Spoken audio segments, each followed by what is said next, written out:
Hey folks, Eddie from Totally Wired Guitars here, and today we've got another exciting unboxing and review for you all, one that has been highly requested by a lot of folks and one of the more recent additions to Fender's offset guitar family. And today we are going to be covering the Fender American Professional Classic Jazzmaster. Now before we do anything else, I want to thank the kind folks over at Zounds for sending this over to me on loan for review. So without further ado, let's get into it. Unlike other recent unboxing videos, I've gone ahead and unboxed this already. So we just have the gig bag to unzip, and I actually haven't even looked inside this yet. I don't even know what color we are going to be seeing here today. Now, as you can see, this does come with a Fender Deluxe padded gig bag, and unlike the American Professional Classic Jaguar, this here is actually not intended to replace their American Professional 2 Jazzmaster, which is still for sale up on Fender's websites, on Zounds, Sweetwater, and all of your favorite retailers. And this is kind of a more stripped down, alternative modern version of the Jazzmaster, and significantly less expensive than the American Professional 2. And oh man, wow. So looks like we ended up getting their faded Dakota Red, and this comes in a number of different colors, including 3-tone Sunburst, as well as your faded Sherwood Green and faded Fire Mist Gold. And this is a really beautiful looking guitar. Out of both the box and the gig bag, the first thing that's standing out to me with this American Professional Classic Jazzmaster is just how light it is. I would guess, just based on feel alone, that this is no more than 7.7 or 7.8 pounds tops. Yes, Jazzmasters are routinely lighter than their Jaguar counterparts because you don't have all of that chrome, and more of the body itself has been routed out on a Jazzmaster, but that is always nice to see. The neck feel that I'm getting, this modern C profile, which is the same as what's featured on the American Professional Classic Jaguar, is nice and tapered. It's got a not too thick feel over here at the first, and still quite slim and slender here at the 12th fret. So I am super stoked to actually play this thing and see what it feels like and sounds like. Now, quickly going over these specs, the American Professional Classic Jazzmaster features an alder body with a gloss polyurethane finish. By contrast, the neck on this has a satin urethane finish, so folks who aren't fans of glossy necks are definitely going to dig this. Continuing with the neck specs, this features a 9.5-inch radius with medium jumbo frets, as well as a slightly wider 1.685-inch or 42.8 millimeter nut width. Now, unlike the American Pro Classic Jaguar, which did have a one-piece maple neck option for the faded Lake Placid blue color, all of the colors of the American Pro Classic Jazzmasters feature a slab rosewood fretboard with an overhang, because this does feature 22 frets, unlike the 21 frets on more vintage accurate models like the American Vintage 2, as well as the Vintera Jazzmaster. And while it isn't billed in the spec sheet, I do feel like the fretboard edges have been somewhat rolled, maybe just not to as much of a degree as they are on the Player 2 models. And again, it does feature a synthetic bone nut rather than an actual bone nut, which is a bit disappointing to see, especially because real bone nuts are featured on those much cheaper Squier Classic Vibe guitars. Now, for tuners, Fender did go with their classic gear tuners, which are kind of like a modern implementation of the old vintage style Kluson tuners. These are the kind that are slotted for your strings to go in, but they mount in a very similar fashion to those cast sealed tuners that they use on a lot of other modern Fenders. These are an 18:1 gear ratio, so they are definitely going to be a bit more precise than your standard, Gotoh or Kluson reissue vintage style tuners, which are a 15:1 gear ratio. Now, moving on to the hardware, this does feature a vintage style pop-in arm tremolo unit. As you can see, it's got the patent pending stamp as well as the oval hole here from where the collet protrudes, and that basically tells me that this is the same Korean-made units that are featured on the Vintera 2 Jazzmasters, and I'm going to go ahead and assume it's going to be the same as what will be featured on the upcoming Vintera 3s, but maybe those are going to actually have the patent number stamp. And like the American Pro Classic Jaguar, this does also feature that 52mm string spacing Mustang bridge here, but I think I may have wrongly assumed last time that it was the same exact thing as the American Professional Jazzmaster / Jaguar bridge. And the only reason why I say that is because I did just take a look here and I did not see the P stamp that designates that it is indeed an American Professional Jazzmaster or Jaguar bridge. So I wonder, since they are using a Korean-made vibrato unit here, if they might just be using the same bridge that they use on the Squier Classic Vibe models, because it does look very, very similar, and there is nothing in the documentation that tells us or gives us any more information, for example, of what the saddles are made of. For example, on the American Professional 2 Jazzmaster, it very clearly markets it as having brass saddles, and there's no such description for this model. So yeah, I am guessing then that these Mustang saddles are made of steel, or potentially the same zinc alloy that they use on the Classic Vibe Squier models. Now, just to test that assumption real quick, if this is an American-made unit, then it should be adjustable with an imperial-sized Allen key, and unfortunately here, unlike the American Pro Jazzmaster bridge, yeah, this imperial Allen key is not working. Here I've got the Allen key to a Squier Classic Vibe Mustang bridge, and if this here adjusts it, yep, and it does, we can safely assume that this has to be the same bridge that they are using on the Classic Vibe line.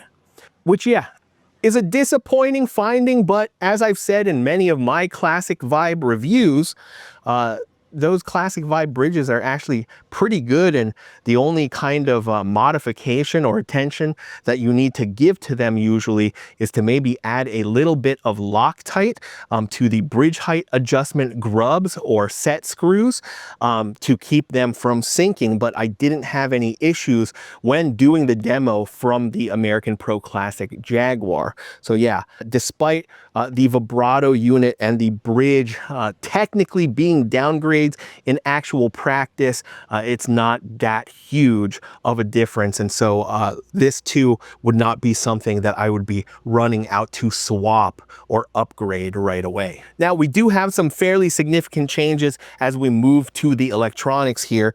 Gone are the VMod 2 pickups, and these have been replaced by Fender's Coastline 65 pickups, which are supposed to be like a slightly overwound, warmer, chimier version of the American Vintage 65 or Pure Vintage 65 pickups. When I tested the American Pro Classic Jaguar pickups that also featured the Coastline 65s, I actually found that as far as the DCR or DC resistance of those pickups, or the output in short, I actually found that they were underwound as compared to a stock set of Pure Vintage 65 Jaguar pickups. So I wonder if it's going to be the same thing here, and it might actually just be the inductance on here that is higher, which usually results in a darker, bigger overall sound. So yeah, I'm curious to see how these pickups sound like. Moving on to the switch, we have your standard Jazzmaster 3-way toggle that has been put back down where it usually belongs, rather than up here where it was first featured in the American Pro 1 Jazzmaster. And unfortunately, we do not have any type of rhythm circuit here, because this is supposed to be a pared down modern version of the Jazzmaster, and with a lot of folks, I guess, not usually going for the rhythm circuit. And because these pickups, I'm going to go ahead and assume, are slightly darker or warmer than typical Jazzmaster pickups, you know, the omission of the rhythm circuit here is not one that is going to be missed by the type of player that's going to go for this kind of guitar. Thankfully though, unlike the American Pro Classic Jaguar, this does feature the full-size route under here. So if you did want to modify this to more vintage accurate specs, you can get a new pick guard and wire up a traditional rhythm circuit, and that will drop in with absolutely no issues. Now moving down to our controls, we have our standard lead volume control. It's a 1 meg pot here, and same with the tone control. However, Fender is introducing their Greasebucket tone system here, which is basically like a more usable version of their tone control, especially for, I guess, darker pickups like the Coastline 65s. Now, based on what I experienced with the American Pro Classic Jaguar, the Greasebucket tone system basically helps to retain clarity as you roll off your highs and doesn't immediately become a muddy mess. It does not inject or reveal more low end as a result. And I was reading that the Greasebucket tone system is basically like both a high pass as well as a low pass filter, and for some folks will result in a more usable tone control overall. Now, quickly taking a look at the overall finish of this thing, it is flawless, which is nice to see. I am not seeing any sort of cracks or any kind of dings or imperfections in the finish at all. Also, the fact that I got this a number of months ago, not long after they were released, and unfortunately just not having a chance to review this until now, I'm happy to report that I'm not really feeling any fret sprout on the edge here. And it has been, especially if you've been up here in the Northeast like myself, it's been a pretty cold winter. That means the heaters have been on, and the weather or the environment has been fluctuating. And so it's nice to see that this has held up despite that. We're going to go ahead and tune this thing up, throw it on the bench, the same as we did with the Jaguar, just to kind of check out to see what the stock setup is like. And then we're going to plug this bad boy in and see how it sounds, feels, and plays. All right, so we are now on our bench, and much like the American Pro Classic that I reviewed last time, we dug into the gig bag, and it comes with your certificate of authenticity and also the little case or sleeve here that comes with the vibrato arm, which this time around, again, thankfully is a pop-in style vibrato arm. And after learning what we did last time, that you get a little bit of scratchiness, a little bit of squeaking, we're going to go ahead and just add some lubrication from the top here to just avoid having to deal with that as we do our demo. And we also have 2 additional Allen keys here, the one for adjusting our truss rod, which is this guy here. And we also have that smaller one. And this one here is a metric Allen key or hex wrench. Yeah, because again, we've discovered that this bridge here is effectively the same thing as the bridge that comes on the Squire Classic Vibe Jazzmasters and Jaguars. A lot of the process that we're going to be doing here is the same as that I did on the American Pro Classic Jaguar. So again, we are adding a bit of lubricant to the end of the vibrato arm here, just a little bit of Vaseline in this case. Do not need a lot of this. And I'm just going to go ahead and pop that into here, wipe off the excess. And it appears that while this is looser than the one on the American Pro Classic Jaguar, that it is still in place and not so loose that it's going to fall away or fall out of place as you're playing it. Also, unlike the American Pro Classic Jaguar that we did last time, it seems here that instead of having too much tension, that we actually have too little tension this time around. So we're going to go ahead and calibrate this vibrato. Again, we want to get to that midpoint right now because we have too little spring tension. I want to tighten it, so I'm going to be going clockwise right now in half turns, waiting until I am unable to fully lock the trem lock here without first depressing the arm. So you can see that right now it goes to that fully locked position. You can kind of hear it click into place. So what I'm going to do now is just go ahead, and I'm already close. It's not going to take much. I can already tell because it's already starting to catch here. So another half turn, still able to lock it without depressing the arm. So another half turn, still able to lock it. Another half turn. And if I push hard, I'm still able to lock it. So I want to get to the point where I cannot do that. So yeah, I am now there. No matter how hard I push, I cannot lock it without first depressing the arm, right? Just ever so slightly. And I know that it's locked because I literally no longer have any upward motion with the tremolo arm here, okay? And then now from here, I need to retune because we've increased the tension on the vibrato's spring here. That will have sent the tuning up in pitch. So we want to bring that back down and then continue to calibrate. We're going to go back now because I'm going to assume that we are going to still be unable to lock it without depressing the arm as we had before.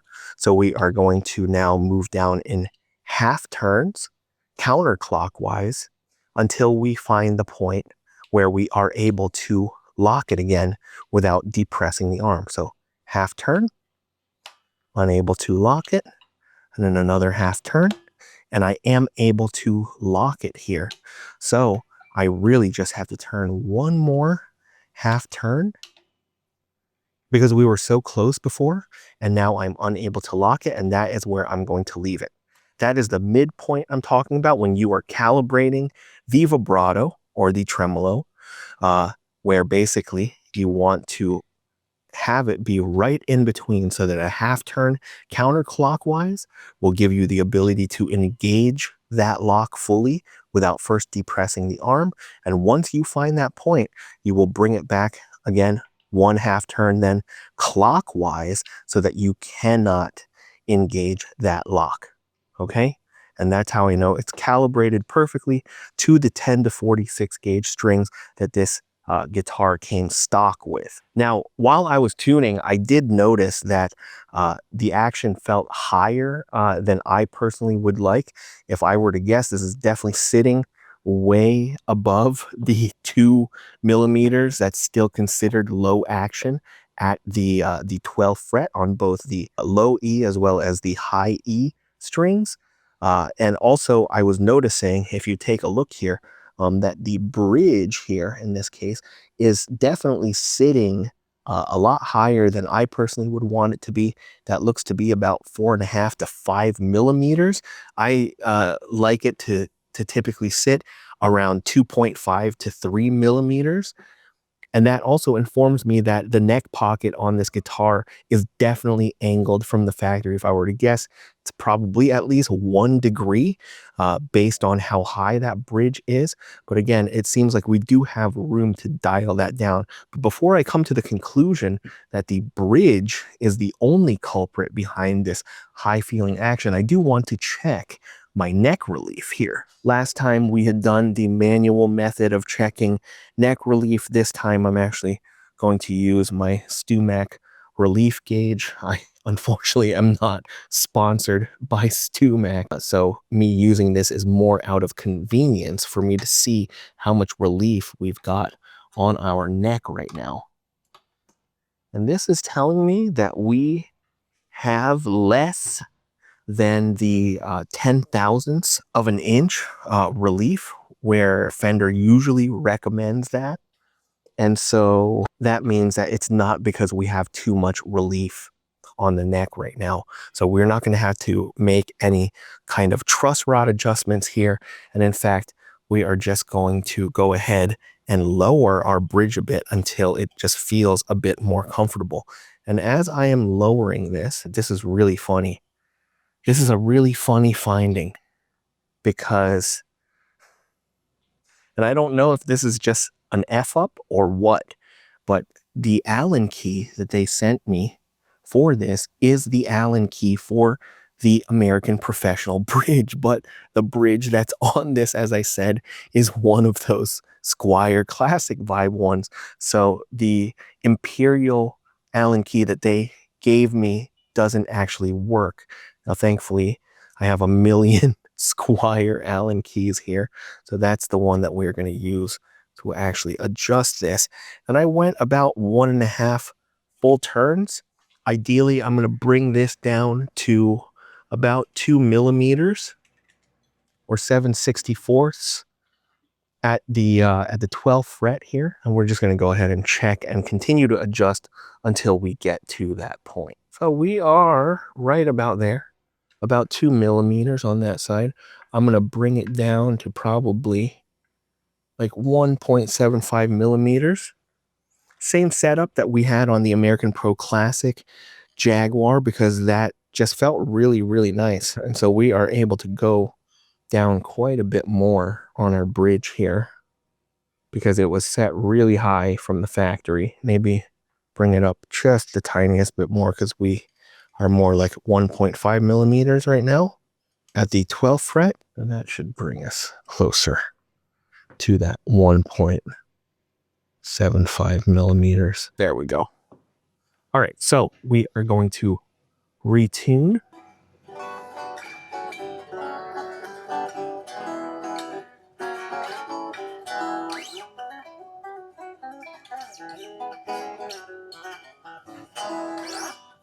Okay, so that is definitely feeling a lot better. There are a few other things that I wanted to cover before we actually plug this in and demo it. A few of these things are setup related, so we're definitely going to want to stretch our strings. I also now, before I even put it back on the bench, I'm just going to check its intonation.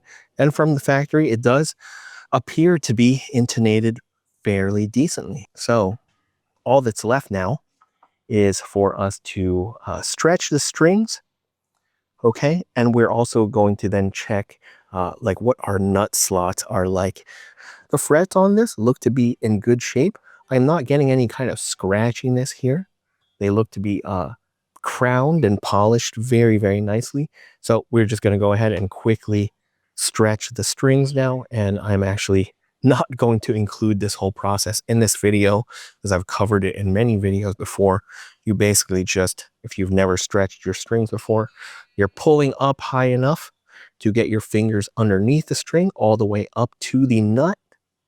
And then from there, you are going to retune. So we are all done with the string stretching. It ended up taking like 3 revolutions for it to stay in tune after the stretching.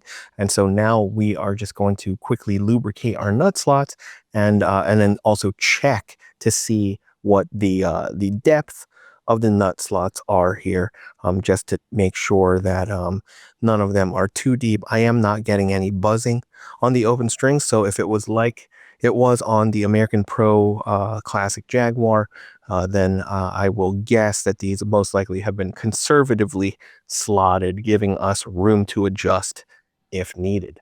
Alrighty, so again, with the Music Nomad, tune it, but you can really use just about anything if you have a unflavored kind of chapstick or Vaseline or Burt's Beeswax lip balm. I've used all of those things in a pinch. And yeah, this nut here, I'm seeing that this one has been cut from the factory. The actual profile of the nut itself, not the slots, appears to be a lot lower profile than the one that was on the American Pro Classic Jaguar. So that is nice. That's actually more ideal. A properly cut nut shouldn't be sitting too proud of the fretboard itself. And if you do see a nut sitting super tall, it's because they just didn't put in the work that they were supposed to or should have. There we go. And that is just going to help us, especially with while we're using the tremolo or the vibrato here, going to help us stay in tune that much better. And if there is any kind of imperfections in the nut slots, such as you know, maybe one that's been cut too narrow, that it will help with binding. I am not really feeling any places where it's sticking necessarily. That's something you would check for if you feel it kind of click or pop in a very, very you know, audible way. That's one tell that it's gonna be binding while you're playing. So there we go. We're gonna just wipe off the excess again here, and last thing that we are going to check is the depth of the nut slots themselves. So as a general rule of thumb for me personally, and for a lot of other luthiers, we should be getting right about a well-cut nut will sit about 20 thousandths of an inch between the bottom of the string and the first fret. On the bass strings, and for me, I usually dial it in about, you know, 17 thousandths on the treble strings. We are using our StewMac nut depth gauge. Okay, so we've got 23 thousandths on the low E string, 22 thousandths on the A string. This is looking good, actually. We've got okay, about 16 thousandths on the D. That's not uncommon to see from the factory, that bit of inconsistency, especially on a mid-tier model like this. Now, a little conservative on the G string, we've got 21 thousandths, 17 thousandths on the B string, and 16 thousandths on the high E string. So I would say overall, this nut is cut better to a finer degree and more accurately, or more optimally, I should say, than the American Pro Classic Jaguar. I am noticing something here that I wasn't expecting to see. I do not think that from the factory these were billed as pickups that would have staggered pole pieces. They seem to all be flat, unbeveled pole pieces on both these Coastline 65 pickups. But I am noticing on the neck pickup that for whatever reason, the A and B pole pieces are higher than the rest. And I don't know if that's a mistake or if that's by design. We will see what that sounds like when we play it. Quickly, before we actually plug in here,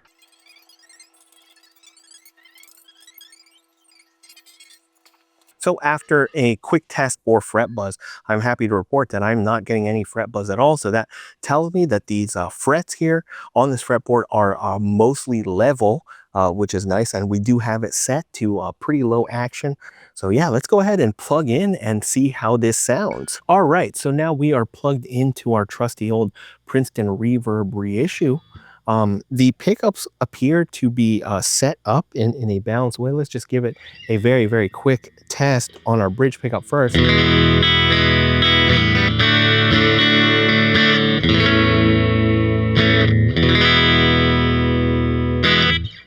Nice. Okay, so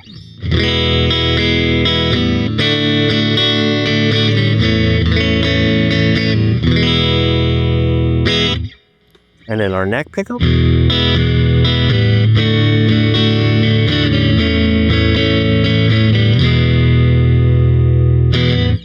So that sounds pretty balanced overall to me. And actually, first impressions of these Coastline 65 pickups is they sound really nice. They definitely have a bit more brightness on tap than what we were getting with the American Pro Classic Jaguar. So that's awesome.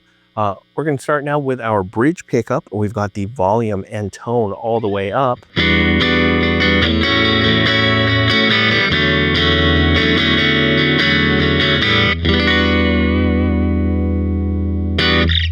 That sounds really nice. It's got a nice shimmery top end.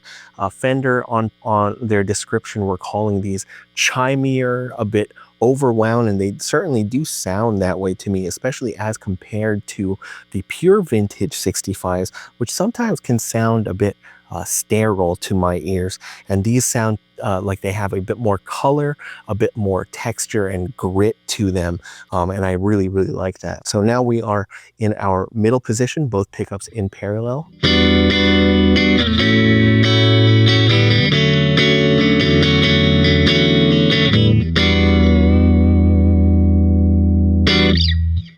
Awesome. That middle position sounds really, really good. Wow, yeah, so far I am pleased with these pickups. Now, you all know, if you've seen any of my past videos, I am a neck pickup guy. So let's see how the neck pickup alone fares.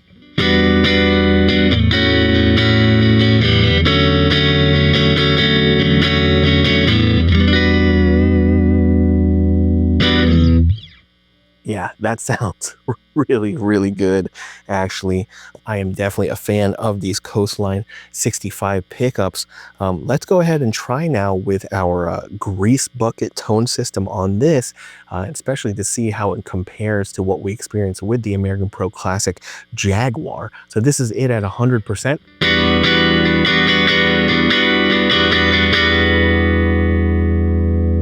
And this is it at about 50%.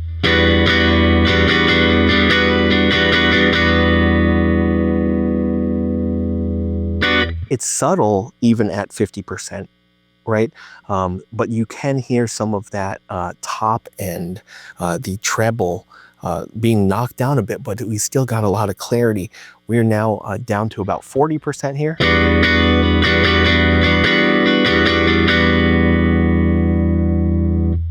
$30.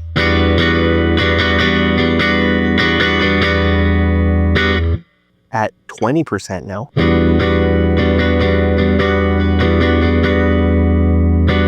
So this, I feel like, you know, if you were to be playing another more vintage spec Jazzmaster, you would hit this level of darkness so much quicker than what we are getting on this Greasebucket tone system. So that's nice to see. Let's try to dial it in to about 25 now instead.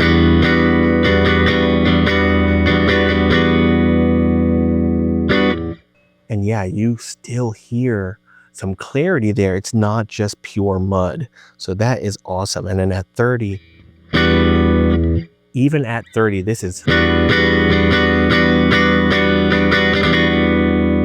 That's a very, very usable tone setting for me personally, especially if you are someone who tends to want to dial out a lot of that brightness from these kinds of single coil pickups. All right, so we're going to move now to our center. This is it at 100.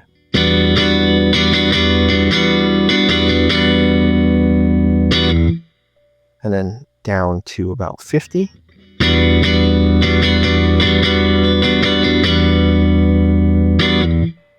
Down to about 30.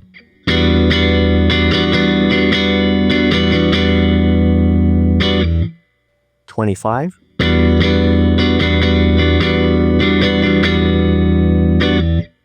Sounds great.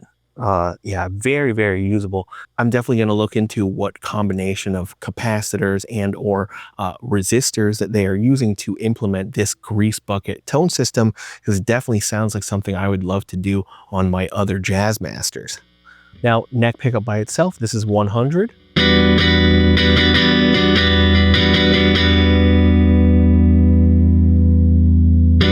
At 50.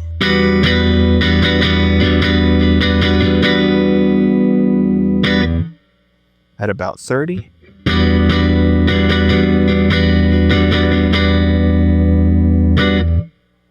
And about 25.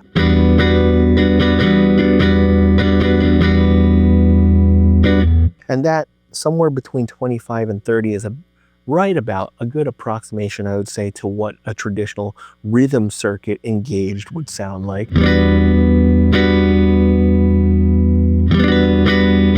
Yeah, like that. Wow, yeah, that sounds really, really great. We're on the bridge pickup now with the tone set to about 50.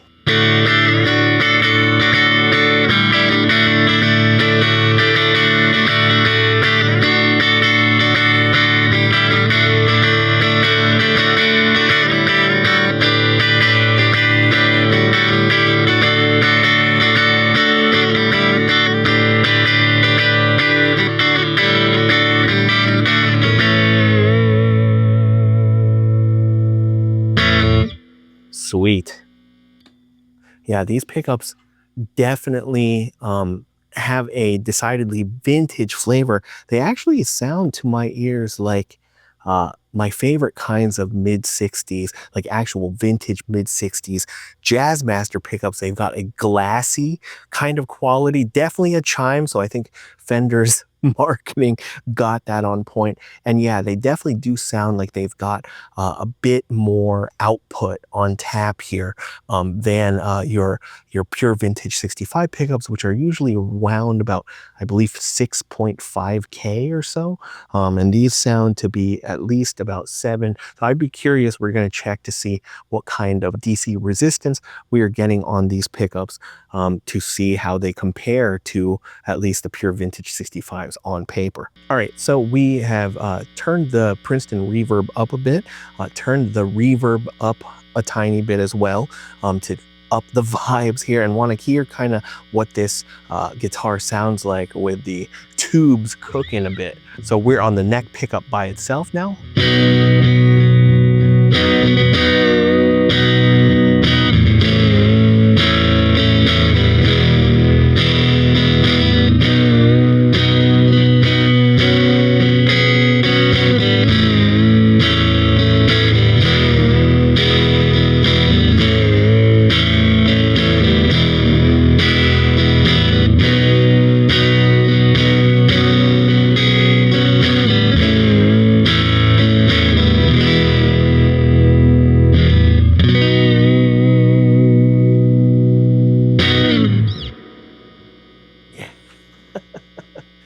Yeah, I'm not gonna lie, these really do sound quite good to my ears. I feel like if we were to turn the amp up more, it would get a little boxy sounding, but overall I think it's got a nice color and tone to these pickups, and it's interacting really nicely with the Princeton reverb amp. All right, we're on the bridge pickup now with the tone down to about 75%.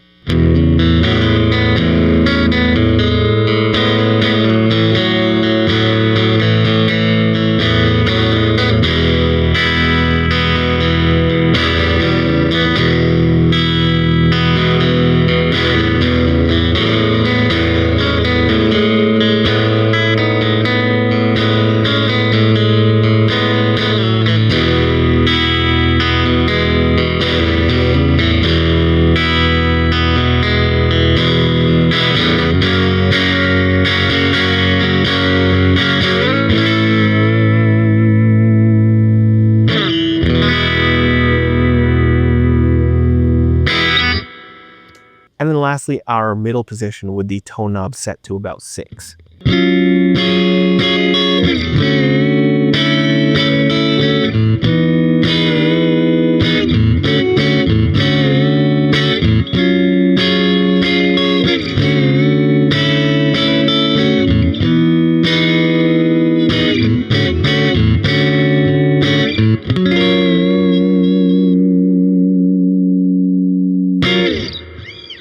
Wow. So overall, even on the heels of having reviewed the American Pro Classic Jaguar, there was a number of unexpected findings and experiences that I had on this particular guitar, the majority of them being positive. First of all, it's just a really comfortable guitar to play. The neck profile here, this modern C profile, I'm actually a huge fan of it. It would be nice to see this kind of thing with vintage size frets and maybe a 7 1/4 radius. Because it's just a really nice, I'd say medium, but bordering on a slimmer side. It's almost got a like a D shape to it, I would say. Definitely flatter on the back overall, and I think a lot of players will like that, especially if you're not into overly chunky necks. The other big thing that I really loved here actually were these pickups. As I said before, I'm a huge fan of like mid-60s style pickups, especially ones that have like a glassy, chimey tone, and I think Fender overall succeeded with that here. On that note, I actually would love to put this on the bench here once more just to see what kind of readings we are getting on these pickups. So I've got my multimeter out here, nerdy stuff. We love the nerdy stuff. And so the output that we are getting on our bridge here is right about 7.82. So that is in line with pickups that are out there, such as the Seymour Duncan Antiquity 2s, or even the Antiquity 1s. Let's try now the resistance of the neck pickup. And here we are getting a 7.16 output. So 7.16K. And what was that, about 7.8K on the bridge. So based on those measurements, these are definitely noticeably hotter or more overwound than the pure vintage 65 pickups. And I think that that actually is a good thing for this. They're not overly hot. They're still under 8K. And I mean, 8K for me, honestly, when I get custom pickups made by EP Custom or Curtis Novak, I usually will go for ones that will have those kinds of specs. And so that's really, really nice to hear here. That character, that extra kind of color that we get from these. It also helps for these pickups to not be overly bright, right? Like when I find that when pickups are a little too underwound, like are too close to that 6K or less range, especially with 1 meg pots, that can result in kind of an ice picky tone and kind of a sterile tone for me personally. So I really dig the Coastline 65 pickups. As well, the Classic Gear Stagger tuners did a decent job of keeping the guitar in tune. Only had to tune very minimally in between riffs. And with that minimal setup that we did, as you saw, it did not take a lot out of the box to get this dialed into fairly low action. I think the overall quality control and build quality here is very high, especially for a guitar that is only $15.99, definitely significantly cheaper than their American Vintage line. Now, unfortunately, it's not all sunshine and rainbows, and there are some things that after finding on here, I do have to be a bit critical about, and that I'm honestly a bit disappointed by. Even though in actual use none of the hardware ended up posing any problems, and the vibrato, for example, worked out just fine and the bridge didn't end up sinking on me, it is disappointing for a guitar that is about $1,600, or after taxes in a lot of cases it's going to probably be $1,800 or $1,900 depending on where you live, that they are using a classic vibe Mustang bridge here, and that they are using the same vibrato that they're using on the Ventera 2. It's just that in previous models like the American Pro 2 that, yeah, is more expensive, or the American Pro 1, which was more in line with the pricing of this model back when that came out, that you had more premium bridges like the American Pro 9.5-inch radius bridge. Or in the case of the American Pro 2, that one actually has the panorama tremolo. So for that extra, what, $200 or so, you end up with a guitar where you not only are getting much more premium hardware, but you're also getting an actual molded hard shell case. So obviously those who are going to go for this are doing so because they like the specs of this better compared to, for example, the American Pro 2 Jazzmaster. This modern C neck is quite noticeably slimmer than the deep C profile neck on the American Pro.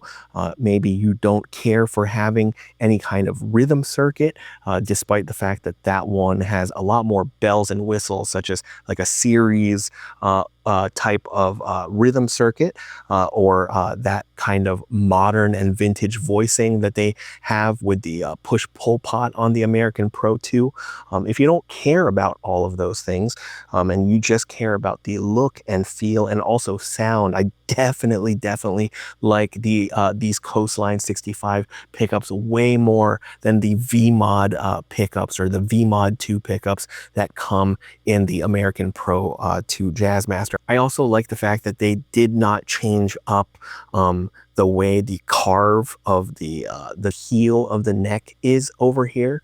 Not a fan of that on the American Pro 2. I know that's supposed to be a modern feature to help you access the the upper registers of the fretboard more easily, and that might be cool for some, but as from an aesthetic standpoint, I definitely do like the fact that this one is more vintage correct, and also makes better for modding. If you end up getting this guitar and end up wanting to swap out the neck, you're not going to necessarily need to drill any extra holes. For example, if you end up getting a neck from Fender or one of the many Fender licensed manufacturers. I didn't necessarily need the 22nd fret because I don't, as you saw in the demos, don't really do a lot of wanking up here, up the neck. But if that's something that you like to do, then this one has an extra fret.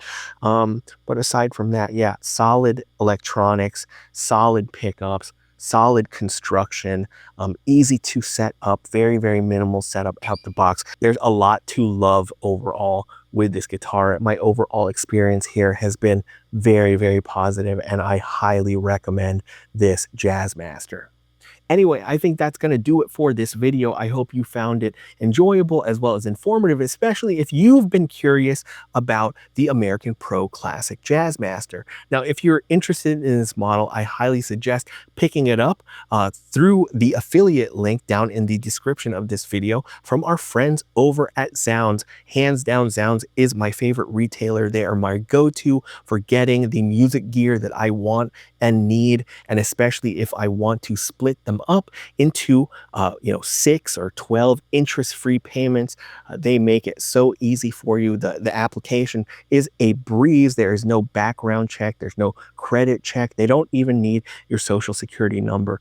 So yeah, and their customer service honestly is second to none. So definitely check this guitar out over at Sounds. And thank you again to our friends at Sounds for sending this to me on loan to review for you all. Now, I want to know what you all think.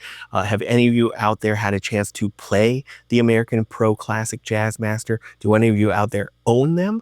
I am especially curious to hear from those of you who have maybe compared this against the American Pro 2 Jazzmaster, or even the American Pro 1, or honestly, any Jazzmaster out there that you might have played. I would love to hear how you think this one stacks up, so definitely let me know down in the comments. Also, those of you with keen eyes probably have seen me rocking the Totally Wired Guitars offset t-shirts. They come in every variety and a multitude of colors.